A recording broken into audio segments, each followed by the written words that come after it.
வணக்கம் ஃப்ரெண்ட்ஸ், நாம் இப்போ எங்கே இருக்கோம் பார்த்தீங்கன்னா மேமாலூரில் தாங்க இருக்கோம்.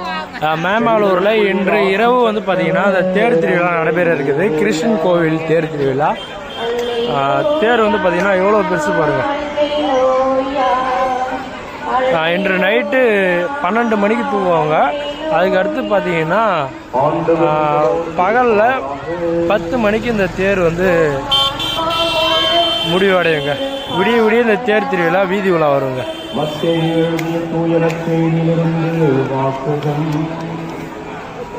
உங்கள் ஊரில் இதேமாரி திருவிழா நடக்குதான்றது மறக்காம கமெண்ட்ஸில் கமெண்ட் பண்ணுங்க. இந்த தேர் வந்து பார்த்தீங்கன்னா பெரிய தேருங்க. நிறைய பேர் இந்த தேரை வந்து தூக்குவாங்க. எல்லாம் இந்த தோல் மேலே தாங்க தூக்கிட்டு போவாங்க இந்த தேரை. அவருடைய தாயும் சகோதரர்களும் வந்து அவருடன் பேச வேண்டும் என்று வெளியே நின்று கொண்டிருந்தார்கள். மேமாலூர் கிராமங்க, நம்ம திருக்கோளூர் அருகில்.